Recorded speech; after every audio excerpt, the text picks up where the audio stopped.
यूरोपीय यूनियन ने पनाह की दरखास्तें रोकने के लिए 7 महफूज ममालिक की फहरिस्त जारी कर दी। इन ममालिक के शहरियों के लिए ब्लॉक में पनाह हासिल करना मुश्किल हो जाएगा। यूरोपीय यूनियन के कमिश्नर बराए महाजरत मैग्नस बर्नर का कहना है कि बहुत से रुकन ममालिक को पनाह की दरखास्तों की एक बड़े बैकलॉग का सामना है।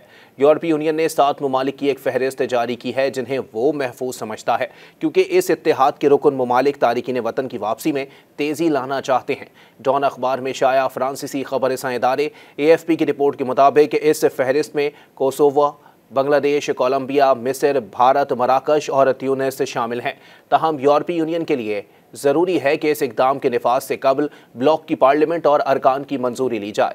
इस इक़दाम से यूरोपीय यूनियन के रुकन ममालिक महफूज समझे जाने वाले ममालिक की दरखास्तों पर तेज़ रफ्तार तरीक़ाकार का इस्तेमाल करते हुए कार्रवाई करेंगे। यूरोपीय यूनियन के कमिश्नर बराए महाजरत मैग्नस बर्नर का कहना था कि बहुत से रुकन ममालिक को पनाह की दरखास्तों के एक बड़े बैकलॉग का सामना है, लिहाजा हम सियासी पनाह के फैसलों में तेज़ी लाने के लिए कुछ भी कर सकते हैं। ब्रसल्स में गैर कानूनी तारिकीन वतन की आमद को रोकने और मुल्क बदरी में तेज़ी लाने के लिए दबाव बढ़ रहा है, क्योंकि दाएं बाजू की सख्त गिर जमातें यूरोप भर में तारिकीन वतन मुखालिफ जज्बात से फ़ायदा उठाने की कोशिश कर रही हैं। यूरोपीय कमीशन ने कहा है कि यूरोपीय यूनियन के उम्मीदवार ममालिक भी उसूली तौर पर महफूज ममालिक के तौर पर नामजद होने के मयार पर पूरा उतरेंगे, लेकिन इसमें इस्तस्नात भी रखे गए हैं, बशमूल जब वो किसी तनाज़े की जद में आते हैं। मिसाल के तौर पर यूक्रेन को फहरिस्त से खारिज कर दिया जाएगा। यूरोपीय यूनियन ने 2015 में इसी तरह की फहरिस्त पेश की थी, लेकिन रुकनीत के लिए एक और उम्मीदवार तुर्की को शामिल करना या ना करने के बारे में गर्मा गर्म बहस की वजह से इस मंसूबे को तर्क कर दिया गया था। कमीशन का कहना है कि इस फहरिस्त के वक्त के साथ तौसी या कमी के लिए जायज़ा लिया जा सकता है। ये इन ममालिक को देखते हुए तैयार की गई है जहां से इस वक्त दरखास्त दहंदगान की एक बड़ी तादाद आती है।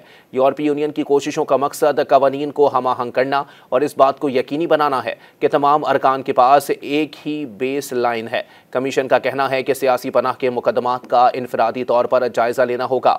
इस बात को यकीनी बनाना होगा कि मौजूदा हिफाजती इक़दामात बरकरार रहें और पनाह के मतलाशी अफराद को यकसर मुस्तरद ना किया जाए।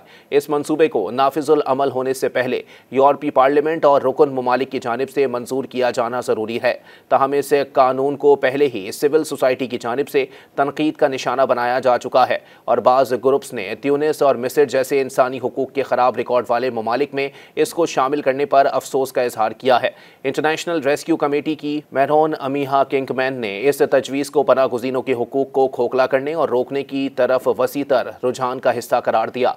ट्यूनिसी Forum for Economic and Social Rights नामी एक गैर सरकारी तंजीम ने यूरोपीय यूनियन के मंसूबे की मजम्मत करते हुए AFP को बताया कि ये बुनियादी इंसानी हुकूक और सियासी पनाह के इनफरादी हक की सरीहन खिलाफ वर्जी है। मज़ीद न्यूज़ अपडेट्स और डिजिटल स्टोरीज के लिए सब्सक्राइब करें डॉन न्यूज़ पाकिस्तान।